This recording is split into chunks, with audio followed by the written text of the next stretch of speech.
시편 131편 말씀입니다. 다윗의 시이고 성전에 올라가는 노래다는 것입니다. 다윗의 마음을 알 수가 있고 이 성전에 올라갈 때에 부르는 그런 찬양이다라고 하는 것입니다.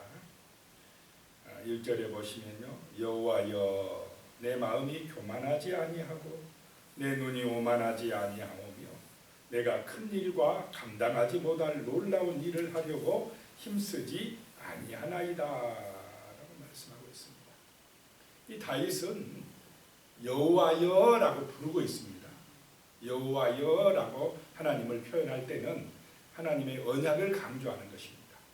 하나님의 그 약속의 말씀을 믿고 의지하는 것입니다. 하나님이 정말 포근한 아버지와 같이 목자와 같이 그렇게 하나님을 표현하는 것입니다. 하나님과의 관계가 굉장히 친밀하다는 그런 느낌을 받게 되는 것이 여호와여라고 하는 표현입니다. 언약의 하나님이시여. 그러니까 다윗은 말씀을 통해서 하나님과 굉장히 친밀한 그런 관계 속에서 살아가고 있음을 알 수가 있습니다.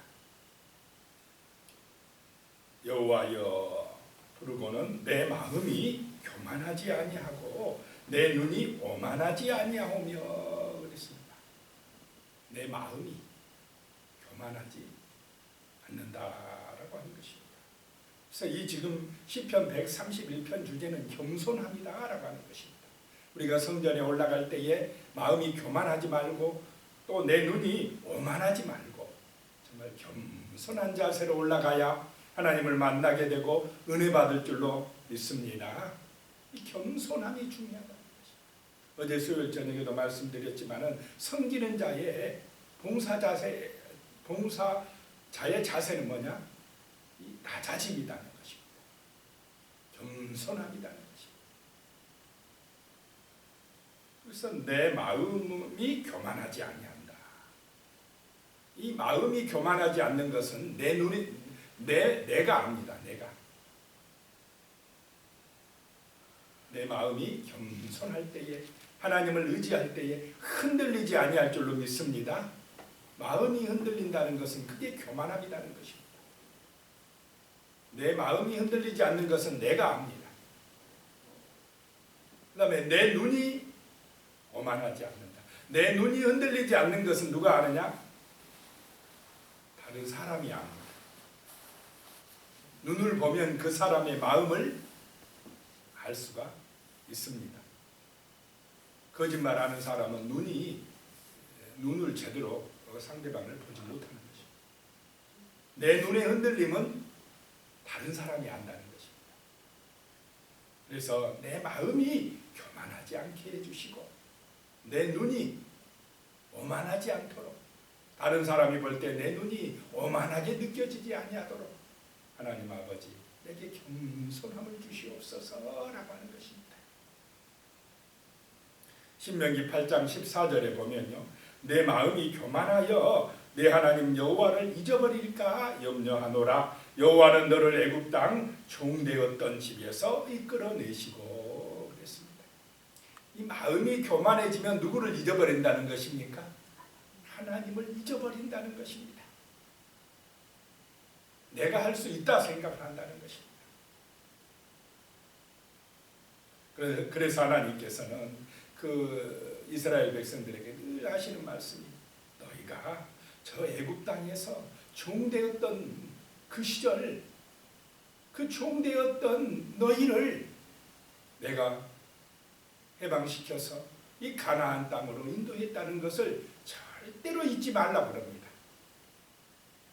애굽 땅 종되었던 곳에서 너희를 이끌어내신 너희 하나님을 절대로 잊지 마라 그럽니다. 교만하면 잊어버린다는 것입니다. 그런데 세상에 살다 보면요, 가나안에 들어가서 살다 보면은 우리의 마음을 유혹하고 우리의 눈을 오만하게 만드는 그런 시험들이 있습니까? 없습니까? 날마다 있어요. 날마다 세상에 살다 보면 우리 마음이요 교만하게 하고 내 눈을 높게 하는 그런 세상의 유혹과 시험들이 끊임없이 있다라고 하는 것입니다.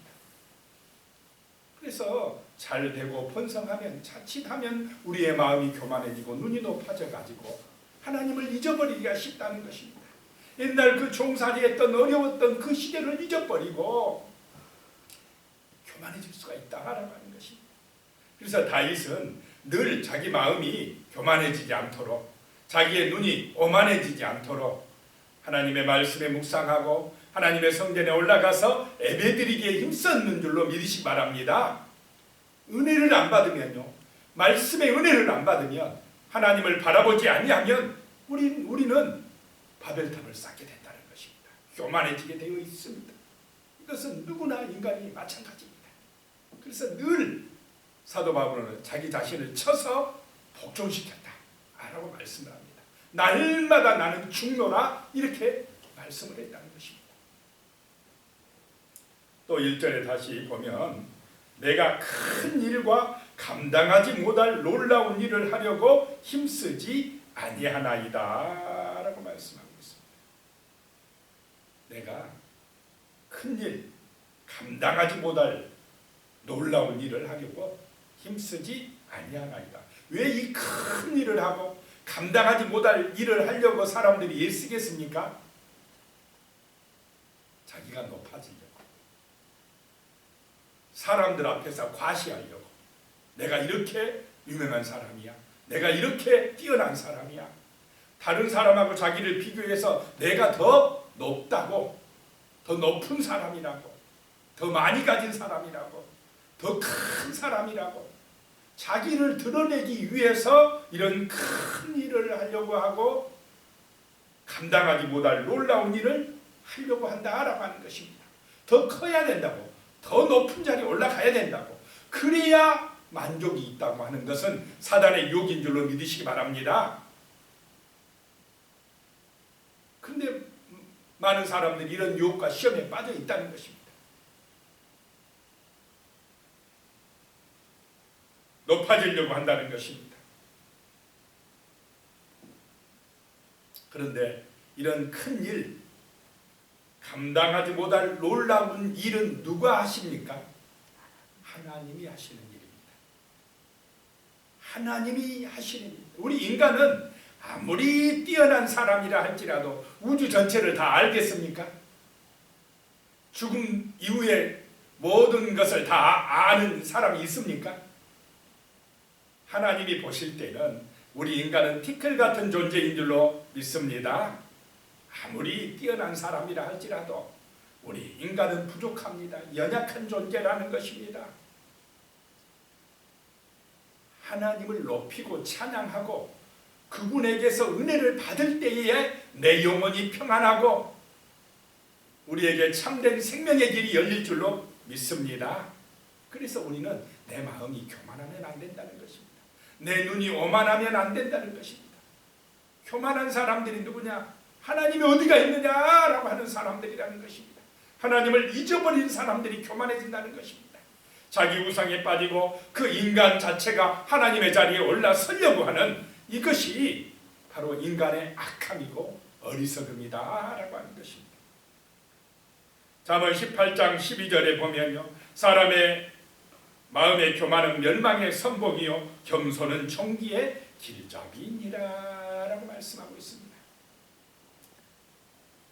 교만함은 멸망의 길이요 겸손함은 존귀함의 길인 줄로 믿습니다. 하나님은 겸손한 사람들을 만나주십니다.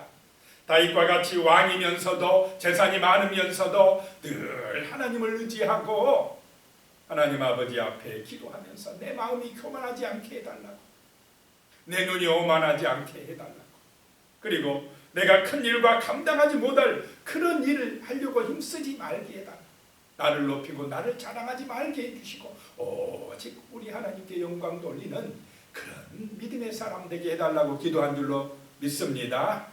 이게 다윗의 마음입니다. 그러니까 하나님이 다윗이 내 마음에 맞는 사람이다, 내 마음에 합한 사람이다 이렇게 하신 것입니다. 우리 성도님들도 겸손하여서 하나님의 마음에 드는 분들이 되시기를 축복합니다. 2절입니다. 실로 내가 내 영혼으로 고요하고 평온하게 하기를 젖된 아이가 그의 어머니의 품에 있음 같게 하였나니 내 영혼이 젖된 아이와 같도다 라고 말씀하고 있습니다. 실로 내가 내 영혼으로 고요하고 평온하게 하기를 원한다 라고 하는 것입니다. 세상 사람들은 이 영혼에 관심이 없습니다. 영혼의 존재를 잘 몰라요. 마음은 알고 있어요. 마음이 있다는 것 세상 사람도 알아요. 그런데 이 마음은 자칫하면 욕심으로 가득합니다. 마음의 교만함으로 그들이 나아갈 수가 있습니다. 근데 세상 사람이 모르는 것은 이 영혼의 평안함을 모른다는 것입니다. 영혼의 구원을 모른다는 것입니다. 그런데 우리 하나님의 사람들은 영혼이 있는 것을 알고 있습니다. 내 영혼은 하나님을 만나는 자리입니다. 하나님의 은혜가 임하는 자리입니다. 우리 주 예수 그리스도를 주인으로 모시는 자리가 내 영혼입니다. 내 영혼이 잘 되어야 범사가 잘 되고 강건해지는 은혜가 임할 줄로 믿습니다. 아무리 물질이 풍성하고 세상적으로 인기가 있어도 이 영혼의 평안함이 없으면 행복하지 못합니다. 만족이 없습니다. 구원이 없습니다. 그래서 영혼에게 평안을 안겨줘야 될 줄로 믿습니다. 영혼의 안식이 있어야 됩니다. 영혼이 잘 돼야 됩니다. 다윗은 그것을 아는 사람이었습니다. 내 영혼이 내 영혼으로 고요하고 평안하게 하기를 젖된 아이가 그의 어머니 품에 있음 같게 하였나니. 자, 젖된 아이가 어머니 품에 있으면 평안합니까? 그렇지 않습니까? 엄마 품에만 있으면 그냥 행복합니다. 아이들은 엄마만 있으면 든든해요. 어디 놀러 갔다 막 오거나 또는 학교 갔다 와서 집에 와서 제일 먼저 아이들이 확인하고 싶은 것이 누가 있는가 없는가를 확인하고 싶어 합니까? 엄마가 있는지 없는지. 엄마가 있으면 든든합니다. 아이들이 기분이 좋아요. 용기가 있습니다. 엄마 품에 있는 아이는 평안함을 느낀다는 것입니다. 참된 만족이 있어요. 걱정, 근심이 없습니다. 우리 영혼이 그래야 된다는 것입니다. 다윗은 그것을 알고 있습니다. 인생들은요, 하나님의 품 안에 있을 때 그 영혼이 평안할 줄로 믿으시기 바랍니다. 하나님의 말씀에 의지할 때에 그 말씀이 은혜가 되어 이 마음밭에 뿌려질 때에 영혼의 평안함이 있습니다. 소망이 있습니다. 기쁨이 있습니다. 참된 만족이 있다라고 하는 것입니다. 그런데 어리석은 너무나 많은 사람들은요, 이 영혼에 관심이 없습니다.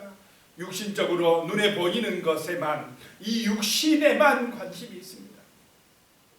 이 육신적으로 유명해지기만 하면, 육신적으로 많은 재산을 소유하기만 하면, 인기만 있으면, 육신의 쾌락을 즐기면 그것이 만족이 있을 것이라고 생각하는데 그 만족은 잠깐입니다. 들의 풀처럼, 이 베어진 풀처럼, 지붕 위의 풀처럼 금방 시들어지고 맙니다.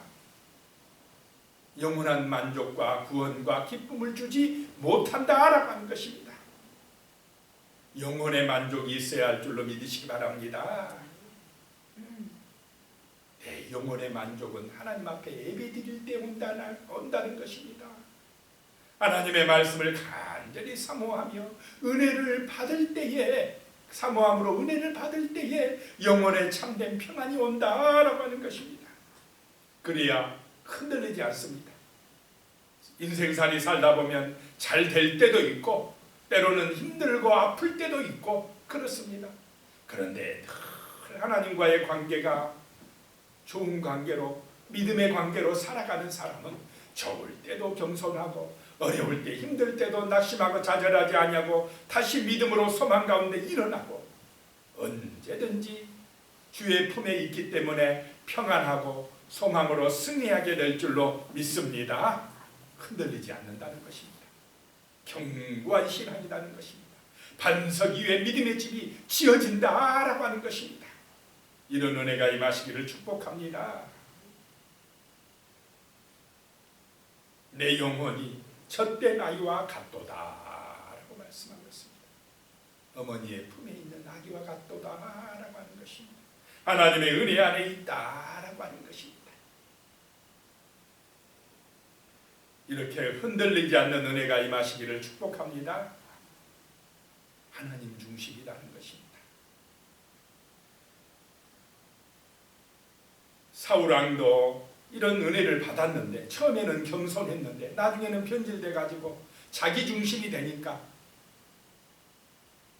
마음이 흔들리고 눈이 오만해지니까 버림받았다라고 하는 것입니다. 비교의식에 빠져요.